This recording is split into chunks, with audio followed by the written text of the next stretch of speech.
નમસ્કાર, સ્વાગત છે આપનું ડીટીવી ન્યૂઝમાં। રાજ્યના અલગ અલગ જિલ્લાઓમાં ઘરફોડ કરનાર દાહોદ જિલ્લાની ઘરફોડ ગેંગના 8 આરોપીની પોલીસે ધરપકડ કરી 8 અનડિટેક્ટ ગુનાનો ભેદ ઉકેલી નાખ્યો।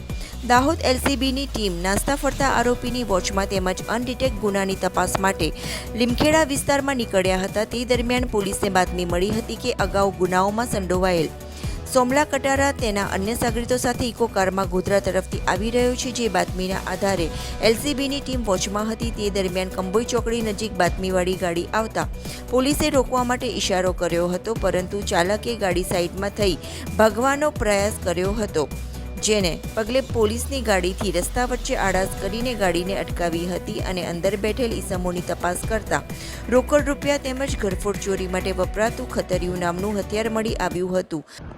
બનાવની હકીકત એ પ્રકારની છે કે જિલ્લામાં બનેલા વિવિધ અનડિટેક્ટ ગુનાઓ, ખાસ કરીને મિલકત વિરુદ્ધના ગુનાઓ, એમના જે નાસ્તા ફરતા આરોપીઓ છે કે અન્ય જિલ્લાઓમાં ગુના કરીને ભાગનાર આરોપીઓ છે, એમને પકડી પાડવા માટે જિલ્લાના પોલીસ વડા ડોક્ટર રાદીપસિંહ ઝાલા સાહેબના માર્ગદર્શન હેઠળ એલસીબીના PI Sanjay Gameti, PSI Bariya, PSI ડામોરની વિવિધ ટીમો બનાવી ફિલ્ડમાં કાર્યરત હતા અને ટેકનિકલ સર્વેલન્સ પણ ચાલુ હતું।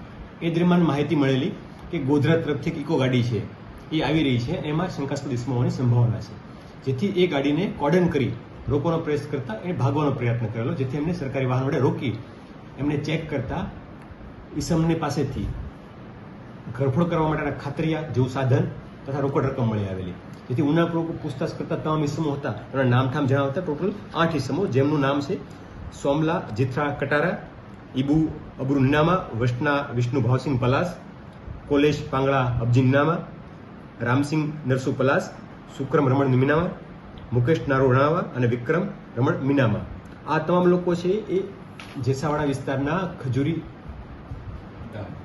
ગામના, વડવા ગામના અને આસપાસના રહીશો છે અને આ ગેંગ બનાવી રાજ્યના વિવિધ જિલ્લાઓ ગાંધીનગર, અમદાવાદ, સુરત ગ્રામ્ય, અમદાવાદ આ બધા વિસ્તારોમાં ઘરફોડને અંજામ આપતો હતો। આ જ 8 લોકોના પકડાવાથી ટોટલ 8 અનડિટેક્ટ ગુનાઓ હતા એ ડિટેક્ટ થયા છે અને ઇકો ગાડી, મુદ્દામાલ અને ખાતરપડા સાધનો હતા એ રિકવર થયા છે।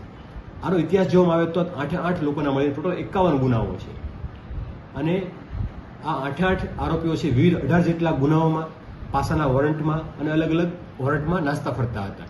તો એલસીબીની ટીમે આ કામગીરી થકી વિવિધ 18 ગુનાઓમાં નાસ્તા ફરતા આરોપીને પકડી પાડ્યા છે અને અલગ અલગ 8 અનડિટેક્ટ ગુનાઓ હતા એને પકડી પાડ્યા છે અને હાલમાં આરોપીઓ છે એમને સુરત ગ્રામ્યના બારડોલી પોલીસ સ્ટેશનમાં જે ઘરફોડ કરી હતી ત્યાં સોંપવાની તજવીજ હાથ ધરવામાં આવેલી છે। પોલીસે અટકાયત કરી ઘનિષ્ઠ પૂછપરછ કરી અલગ અલગ જિલ્લામાં સ્કૂલ, મકાન, દુકાનોમાં ઘરફોડ ચોરીની કબૂલાત કરી હતી, જેમાં અલગ અલગ જિલ્લાના 8 અનડિટેક્ટ ગુનાનો ભેદ પણ ઉકેલાયો હતો। એલસીબીની ટીમે 8 ગુનામાં નાસ્તા ફરતા, પાસા વોરંટ તેમજ કોર્ટ વોરંટમાં નાસ્તા ફરતા 8 આરોપીને ઝડપી 26,500 રૂપિયા રોકડા પણ કબજે કર્યા છે। 8 આરોપી વિરુદ્ધ ભૂતકાળમાં પણ અનેક ઘરફોડ ચોરીના ગુનાઓ નોંધાયેલા છે।